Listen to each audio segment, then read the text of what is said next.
Hello, I'm Kanaya, and welcome to this special broadcast where we'll discuss SB 129 and its implications on our campus. So, what exactly is SB 129? This bill limits diversity, equity, inclusion resources for college campuses, resulting in reduced state funding for certain clubs. Two organizations, Spectrum and NAACP, expressed their concerns about the future of their club with the bill being passed.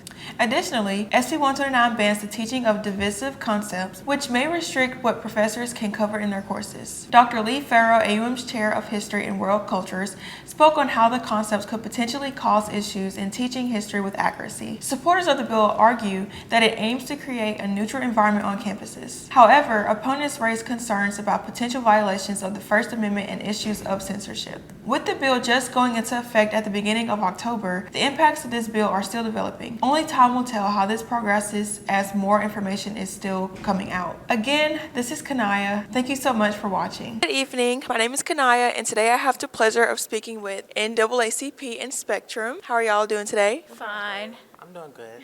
Good. So I have a few questions for y'all. So the first question I have is, what do you feel has been the typical student and faculty reaction to the passing of SB 129? I feel like the main emotion people were feeling were fear, because it felt like we were regressing.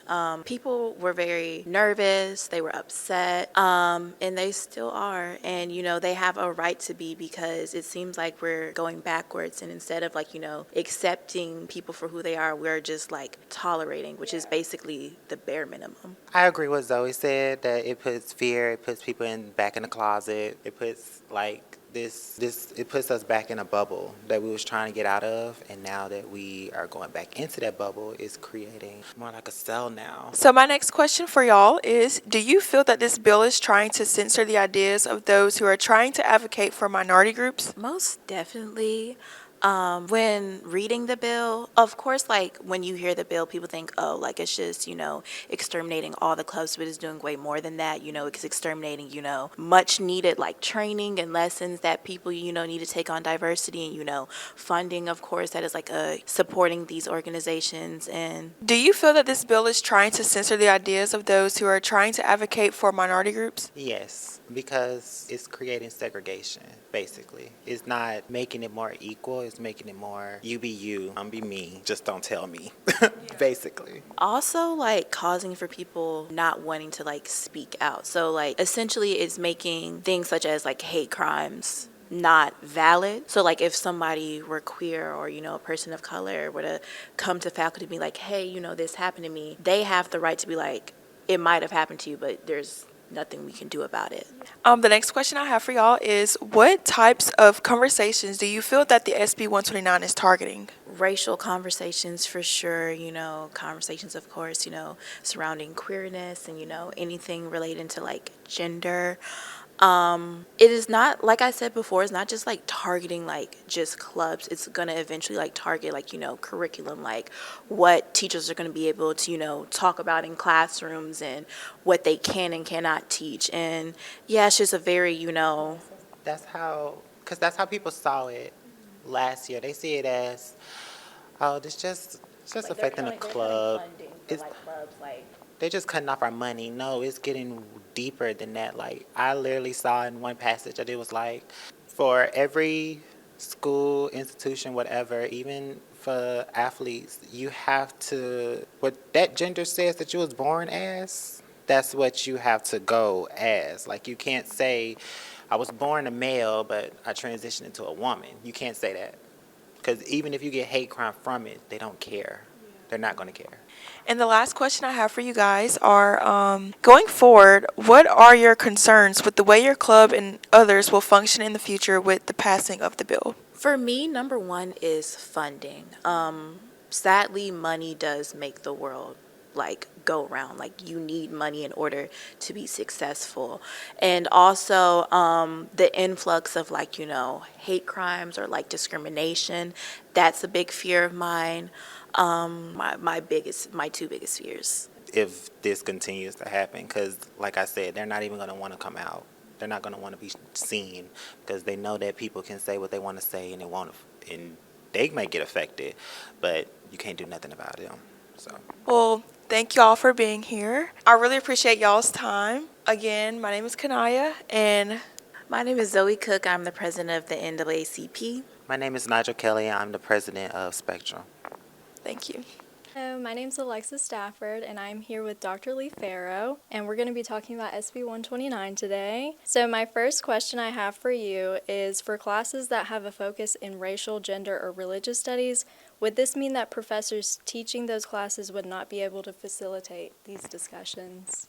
So I think that what I've been told by people above me is that that the Auburn system will be able to protect us from being impacted in that particular way. But I do think it's something that we are concerned about. The bill uses this phrase, divisive concepts, which is, of course, incredibly vague and also very subjective. So I find the bill to be a divisive concept, and so I don't know how exactly they're going to tell us what's a divisive concept and what's not. Clearly, I think we know what they think a divisive concept is. But yeah, it is something to be concerned about because my department offers courses on, of course, American history, specifically civil rights history. We have a course on slavery. And so according to the description in that bill, a lot of these courses would be actually meeting the criteria that they are discussing. So I do worry about that. You kind of touched on this already, but are you worried about the future of these classes, and why are you worried about the future? So one of the things that's supposed to happen in a university is academic freedom, and it's one of the reasons that the whole system of tenure came into place in the first place, was to allow professors to be able to express their views without being limited by outside sources. And I don't like the idea of the government getting involved in our classes. There is no one I know of who is teaching subjects that they are teaching only to try and promote divisiveness. We teach history because that's what happened, and a lot of history is ugly. And I do not like the idea of the government trying to sanitize history, whether that happens in textbooks or in classrooms. And we do have a lot of subjects that we deal with in our classes that are very ugly. So we talk about the way white Americans or Europeans have treated, Native Americans, have treated African Americans. In my class, I'm teaching world history right now. I'm talking about the Armenian genocide, the rape of Nanking, the Nazis. I'm going to talk about the Rwandan genocide. I don't need the government telling me not to talk about those subjects just because they happen to be a little bit unpleasant. History is a lot of unpleasantness. Yes, I definitely agree with that.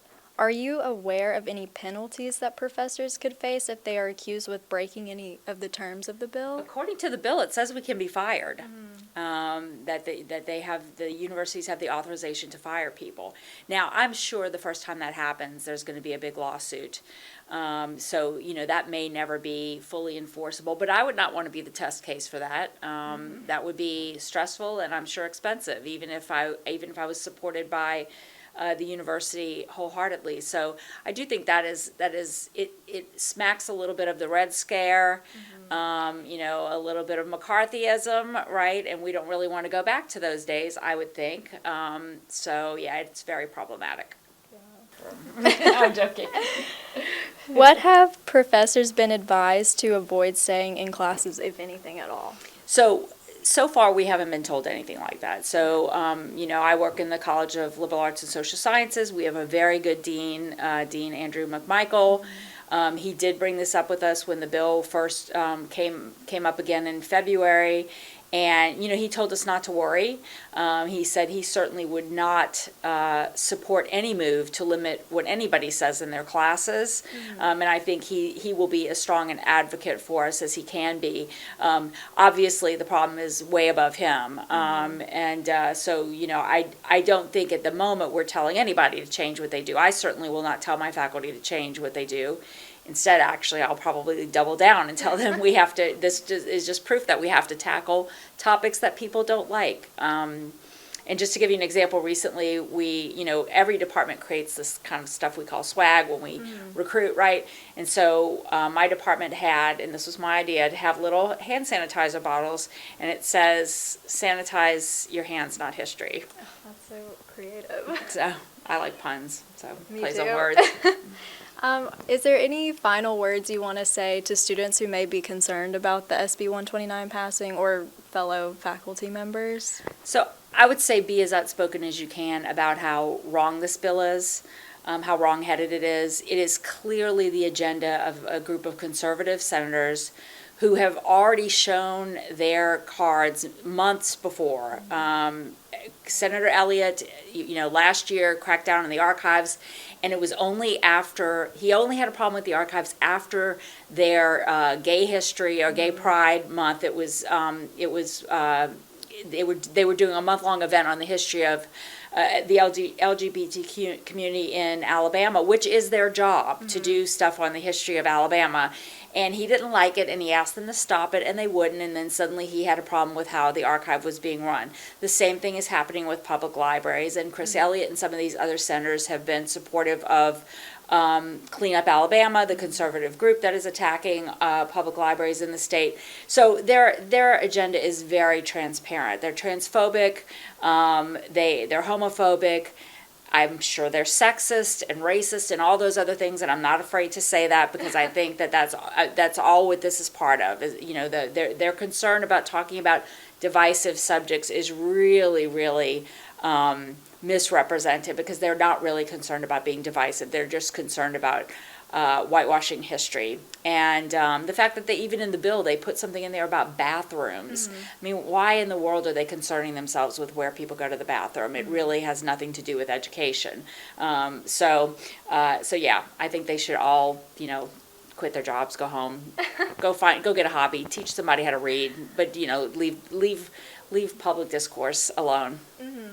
Okay, well, that's all the time we have for today. Thank you so much for speaking to me. Once again, my name's Alexa Stafford, and this is Dr. Lee Farrow. And correct me if I'm wrong, you're the chair of the I'm History the chair Department? of the Department of History and World Cultures. Okay, so thank you for watching.